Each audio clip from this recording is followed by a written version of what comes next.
Good evening and welcome to News Hour. Coming up, government allocates over 4 billion loans to the tourism sector. Our social safety net wage bill support to cushion COVID-19 impact.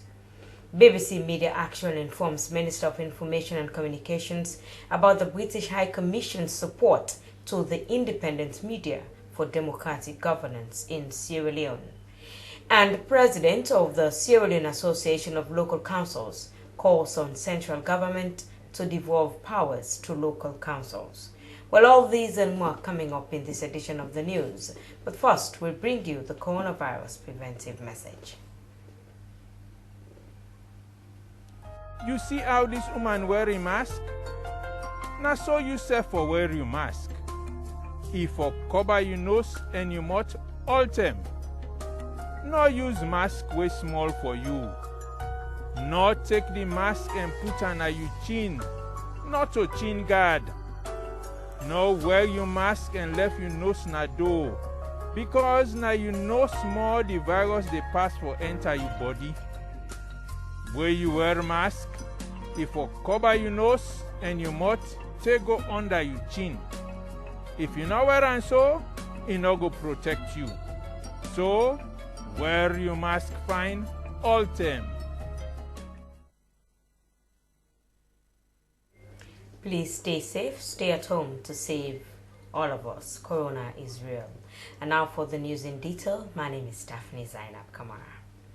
President Julius Maada Bio has announced that his government has allocated over 4,883,000,000 loans to the hospitality sector as social safety net wage bill support. This amount, the president said, is meant to mitigate the impact of COVID-19 pandemic and reduce the economic burden on workers in the tourism sector. President Bio made this announcement during the launching of the social safety net support at the Radisson Blu Hotel in Freetown. Hawa Mosiri was there and now reports. The government of Sierra Leone will continue to consider more citizens in terms of different benefits during the coronavirus epidemic, as the outbreak of the disease left many people across the globe unemployed. Launching the social safety net, President Julius Maada Bio noted that his administration started addressing key sector challenges early and developed a strategic tourism development master plan, a national tourism marketing strategy, an island tourism development policy, a tourism and wildlife development policy, an accommodation standards and classification manual, and an investor perception survey, among other initiatives. His government, according to him, spearheaded the mainstreamed gender equality and women in tourism advancement programs, thereby opening up opportunities and gaining support for women within the tourism and hospitality workforce. President Bio noted that the National Tourism Census conducted by the Ministry and Statistics Sierra Leone has for the first time ever given them access to comprehensive data on the sector and will complement the government's targeted marketing and promotional campaigns through participation in international trade fairs, exhibitions, and islands and nature reserves and habitats. So when I say the glass is half full, I want us to celebrate the great success we have had in just 2 short years.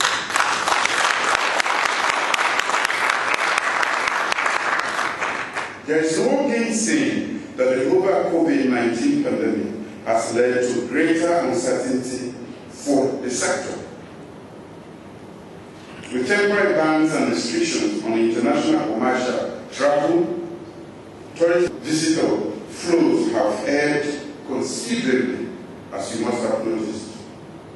He told the gathering that development partners have strengthened their relationship with the sector and have included the sector in their development plans, and have also lauded policy initiatives to ease the burden of travel to Sierra Leone, such as the elimination of GST on airfare and the implementation of the visa on arrival. There are new opportunities in domestic tourism.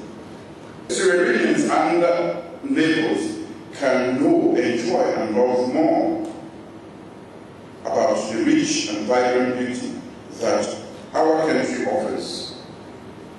A diversified market with diversified products and services can only be good for our economy and for inclusive and sustainable development.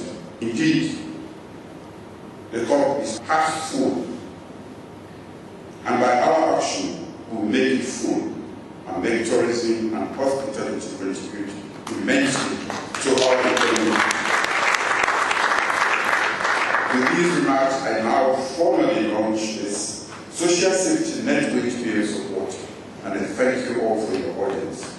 Minister of Tourism and Cultural Affairs, Dr. Memuna Tupurat, highlighted that the world has been devastated by the impacts of the coronavirus, and globally it is evident that the tourism and hospitality sectors have been the worst hit, with grounding of flights, closure of hotels and tourism facilities, high job losses, and a significant decrease in national revenues contributed by the tourism and hospitality sectors. In spite of the negative impacts caused by the COVID-19 pandemic, she noted the tourism sector being the hardest hit, and the president has taken a significant step to support the tourism sector with a social safety net program to get through these extremely tough times. We are also continuing with the necessary planning to ensure that our tourism industry can recover as quickly as possible and continue to be a major contributor in revenue generation and job creation. And for this, I must also again pay tribute to the Minister of Finance and the Minister of Finance, the time and effort in trying to ensure that tourism remains on track. His Excellency the President again is revamping this sector, cares about the livelihoods of people, because we live in a situation where we have high levels of poverty, and the fact that we are just coming in just about 2 years, it's time that such a venture should be able to alleviate the level of poverty, especially those affecting members and families that align themselves with the tourism sector. The Minister of Finance, Jacob Jusuf Safa, highlighted that the President has proposed a full agenda with regards to human capital development in terms of changing the lives of citizens directly, which include education, health, agriculture, and social protection. The Ministry of Finance, he stated, has collaborated with different agencies to support safety net programs as part of the social protection agenda. One such safety net is the school buses. John Shalop is the president of hotels, restaurants, bars and casinos. He expressed thanks and appreciation to the president and the government for such gesture. To be very honest, I've never felt more proud in my life of our president, and for the mere fact that he came to this tourism sector and he loved the passion and love he has for the tourism. The passion and love he has for the tourism sector is wonderful. And he really looked down upon his people, the ones that are suffering the most in this sector. And he reached out and made sure that he provided every single help he has for them. I'm very, very happy. It's a very joyful moment. And to be honest, we worked very hard, all of us, with the Ministry of Tourism, the National Tourist Board, and fellow colleagues in the association. The check to the tourism and hospitality sector was presented by President Julius Maada Bio during the launching ceremony. Slbc TV News are in Freetown. Hawa Mosiri reporting. BBC Media Action has informed the Minister of Information and Communications about the British High Commission's support to the independent media for democratic governance in Sierra Leone. The project, which is funded by the FCDO under its democratic portfolio, is to protect the independent media for the effective development project. Auna Patrick Kamara reports. The update session was witnessed by members of the Independent Media Commission, SLAJ, and other media-related bodies for them to understand the project. The project, according to the BBC Media Action country representative, is aimed at supporting the development of trusted, inclusive, and independent media programming. He said the project is expected to commence in October this year and ends in September 2023, with delivery partners BBC Media Action, Article 19 and MDIF. He reiterated that the project will target 3 countries, Ethiopia, Bangladesh, and Sierra Leone. Part of the problems we identify is most journalists are not paid, don't receive salaries, but we want to capacitate the IMC to be able to get that engagement continuously, whether with the ministry or with the IMC, with other media actors across the board, to improve standards, to ensure journalists' rights are protected across the board. But we will also support media outlets. Journalists, the standard of training is limited, which is why if you see learning institutions, principally my department, the Department of Mass Communication at Fabric College, to support training within the university, but also to work with media outlets like radio stations, provide capacity for them so that they will provide good content that reflects the needs of society. The 3-year project, he went on, will reform and empower the role of the IMC to meet international standards and best practice, support SLAG and other advocacy groups to advocate for journalist rights, improve industry standards and practice, and support media outlets and learning institutions to build their ability in creating quality public and media interest. The Minister of Information and Communications, Mohamed Rahman Soare, said they were committed to a free and just media. The minister pointed out the issue of sustainability of the project and recommends partnership between local and foreign consultants. We want this to be a model for other countries around here. We want to live by palpable footprints of your intervention, so that all of it does not end up workshops. You know, this country have had too much workshops there, you know.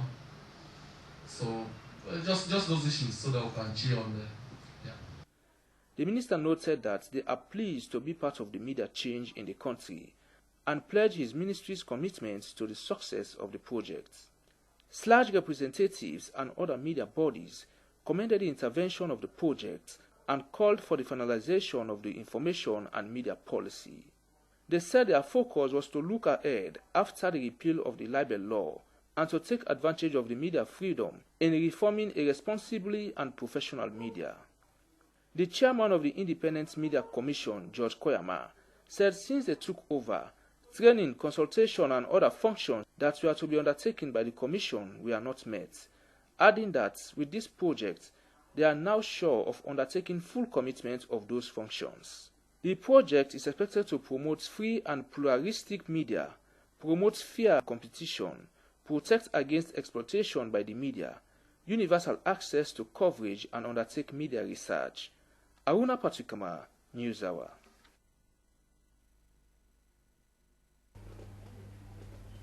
President of the Sierra Leone Association of Local Councils has called on the central government to give authority to local councils in the country.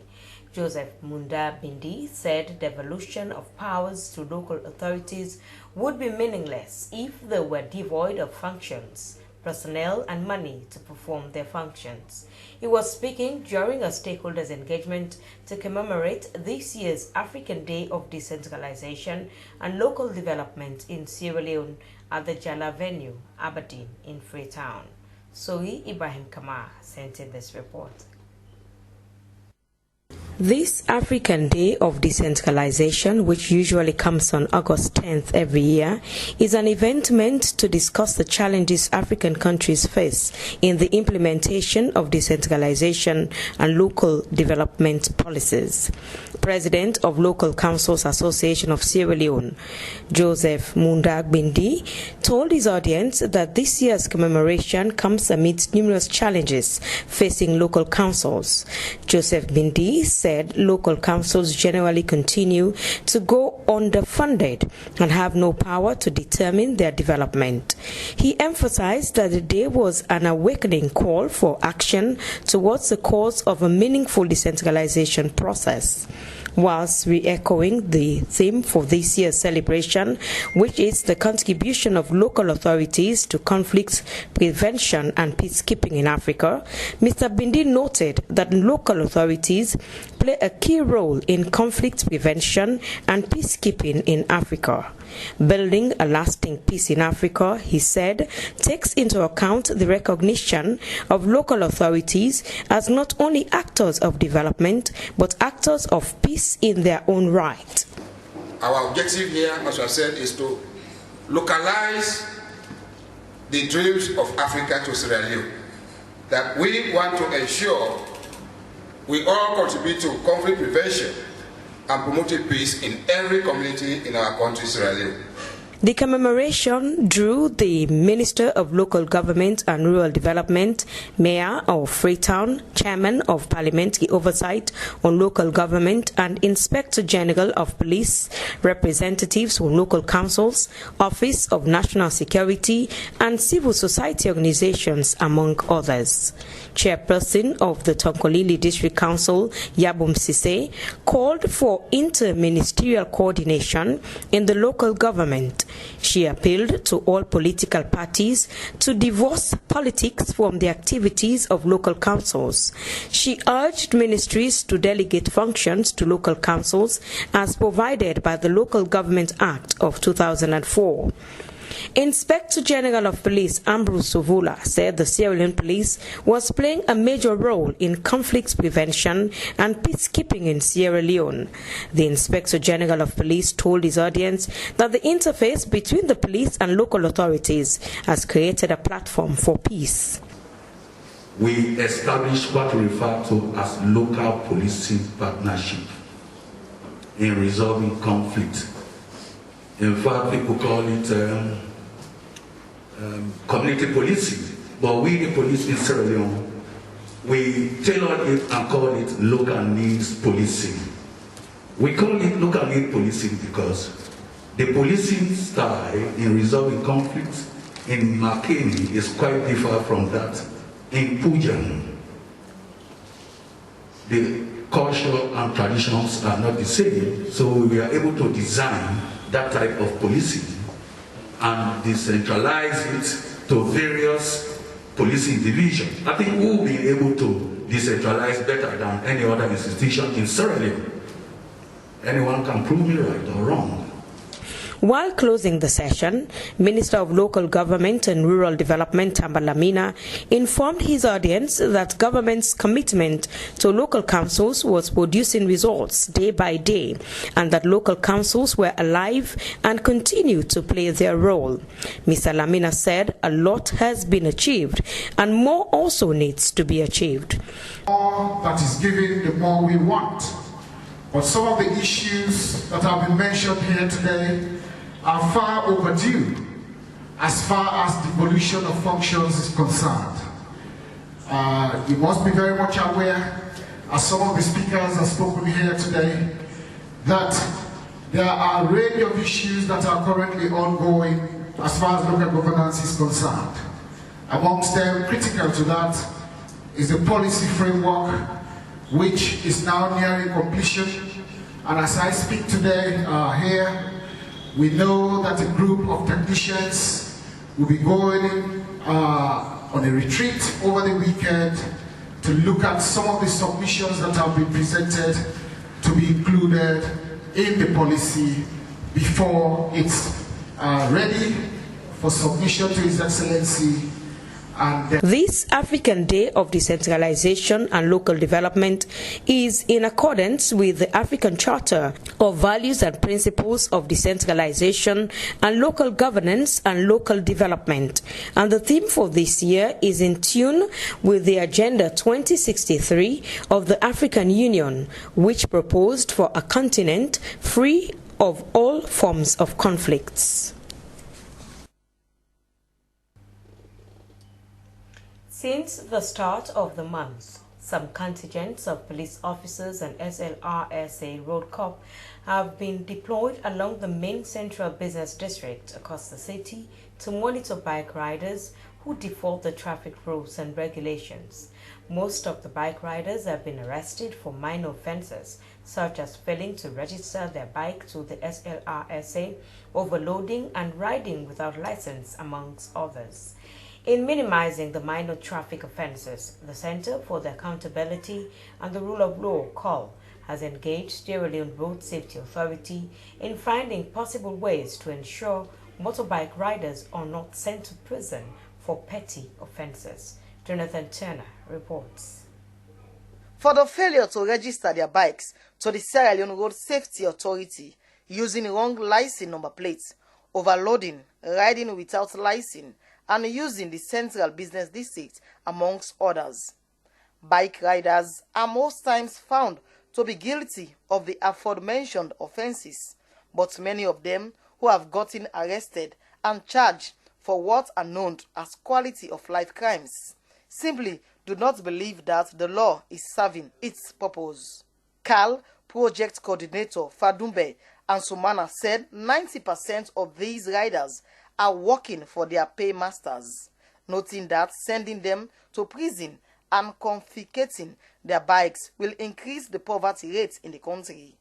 He added that a warning of grace period should be issued before bike riders or other petty crime offenders are charged, because the ones who get caught in the criminal web for those classes of offenses are either the working class or poor people who are basically being unfairly targeted. Find a way forward that to minimize the punishment for bike riders on petty offenses, and not only bike riders, but even other drivers. Because those minor offenses, according to the African Union, we are informed that all state parties are obliged to bring out regulations to minimize those punishments. Because according to them, and in our research also, it indicates that it increases poverty. Much as government is making tremendous efforts to alleviate poverty, but those traffic offenses are also contributing to poverty. Bike Riders Association National Chair Lady Nelly Conte said police have said that the move is an attempt to get a handle on a wave of accidents and traffic in central business districts in the recent weeks.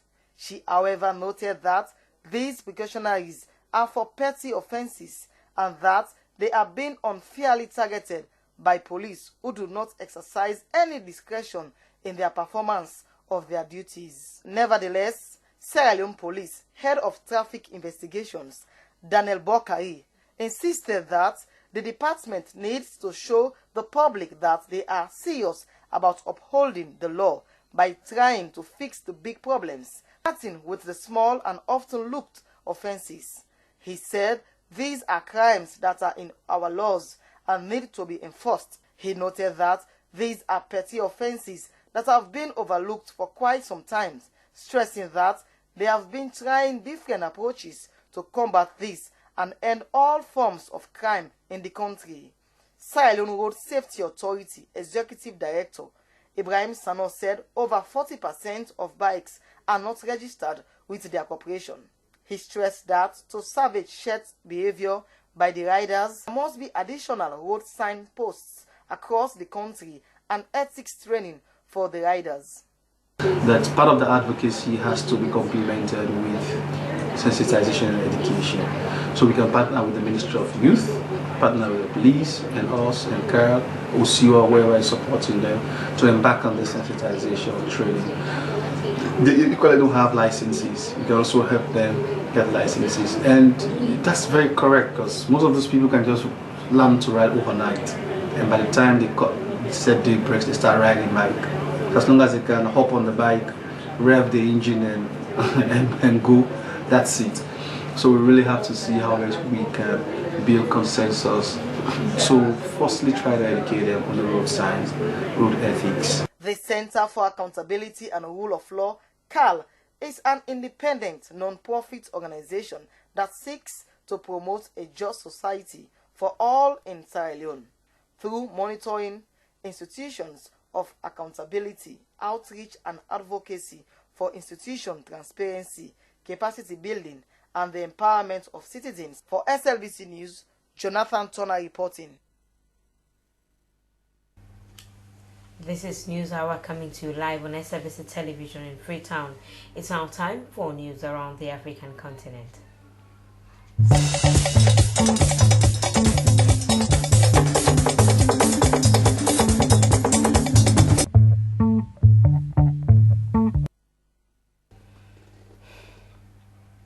In the African news tonight, a leading member of Egypt's Muslim Brotherhood movement has died in prison after suffering a heart attack, media reports say.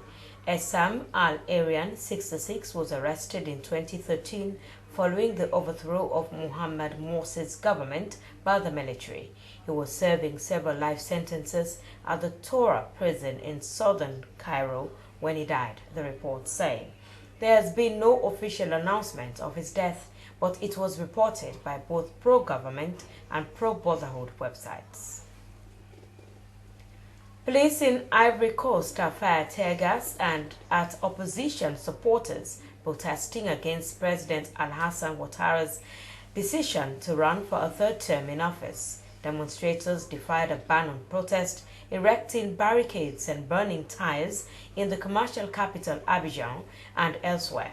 At least 2 people are reported to have been killed during clashes on Wednesday between the opposition and supporters of the governing party. Mr. Ouattara decided to run again after his party's nominated successor, Prime Minister Amadou Gon Coulibaly, died unexpectedly last month. And finally, in the African news, a 19-year-old Ugandan has picked nomination papers to vie for presidency in the upcoming general elections. Hilary Humphrey Kawiza said that he had always been a leader and was qualified to lead the country. He said he would fundraise for the 20 million Ugandan shillings nomination fees. Mr. Kawiza is also required to collect 100 signatures in every district for its nomination. The country has more than 100 districts. The constitution allows any Ugandan citizen who is above 18 years to vie for the presidency. Well, that's very interesting. And now it's time for the entertainment update. We go over to our entertainment desk.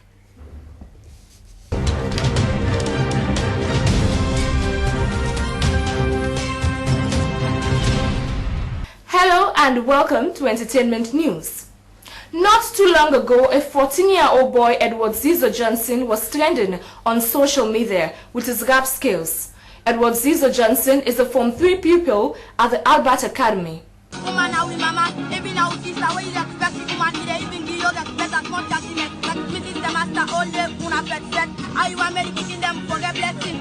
According to Zizo's manager, it is best for him to concentrate now on his education until he gets his BECE certificate before they could sign a proper agreement with him.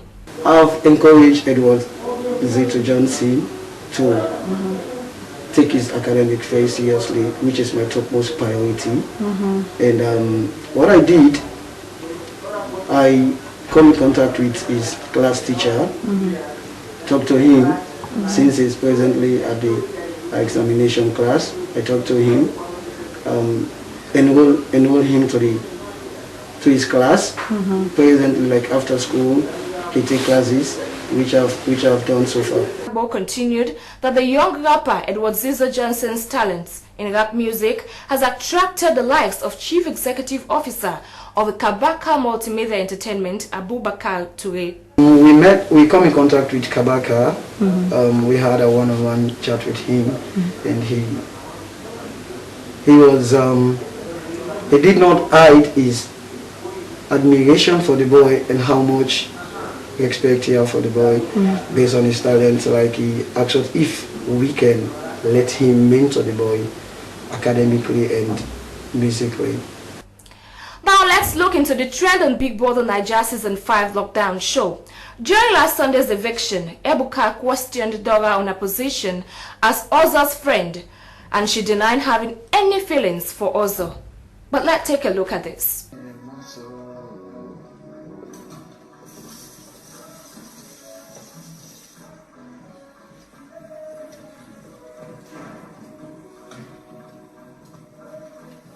Well, she asked Ozo to give her a space and doesn't want to have anything to do with him.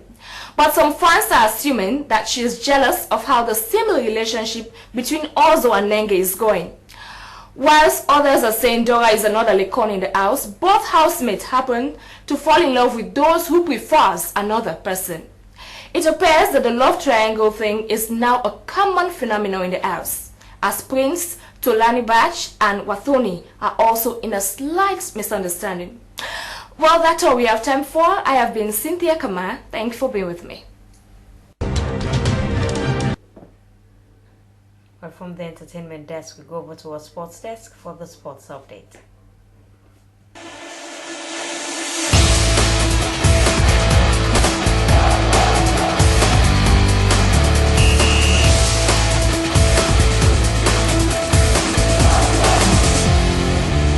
Hello, it's sports updates on the news with me, Frances Bernard.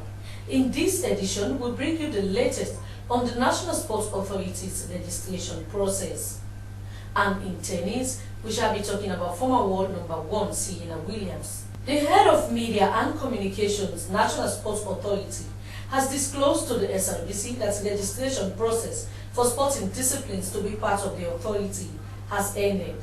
According to Eric Fomba, about 30 sporting disciplines completed the process, while others failed to honor the process. Let's join Mohamed Laminture for more on this. Media and Communication National Sport Authority Eric Fomba has said since they took office, they have worked hard to rebrand sports in the country. Sporting discipline were given time to register within 5 months when the authority started operations. The technical committee of the NSA will now sit, they meet, they look at each and every form that is being returned to the office, and we look at them from there. We recommend to the management of the authority that because of this reason, because of that reason, this association is hereby recommended to be registered under category A or under category B, or this association is hereby put on pending until certain documents are fulfilled.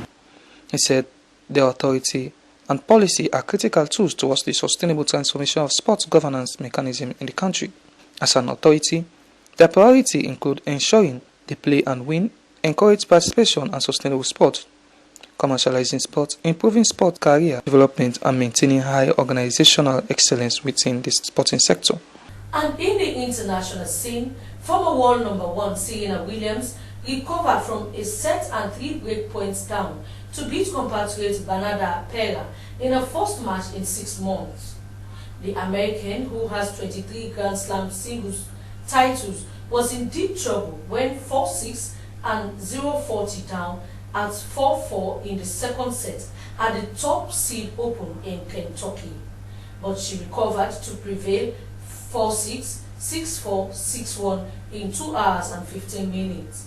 Williams will next play her sister Venus Williams, another former world number 1, after her straightforward 6-3, 6-2 wins over Victoria Azarenka. The 38-year-old has also said that she is still planning to play in the US Open and French Open scheduled to start on the 27th of September this year.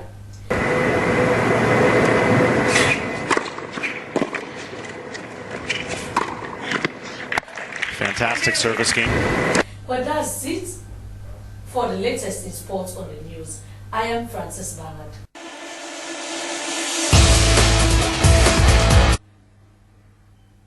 Well, from the sports updates, we end News Hour for tonight. To end the news, the main points again. Government has allocated over 4 billion loans to the tourism sector as social safety net wage bill support to cushion the COVID-19 impact and reduce the economic burden on workers in the tourism sector. President Bio made this announcement during the launching of social safety net support at the Radisson Blu Hotel in Freetown. BBC Media Action has informed the Minister of Information and Communications about the British High Commission's support to the Independent Media Commission for Democratic Governance in Sierra Leone. And President of the Sierra Leone Association of Local Councils has called on central government to devolve powers to local councils. Joseph Munda Bindi said the devolution of powers to local authorities would be meaningless if they were devoid of functions, personnel, and money to perform their functions. He was speaking during a stakeholders engagement to commemorate this year's African Day of Decentralization and Local Development in Sierra Leone at the Jala venue, Aberdeen in Freetown. Well, that's all in this edition of the news for this evening. Thanks for sharing your time with us. My name is Daphne Zainab Kamara. Keep watching the Slbc and stay safe. Good night.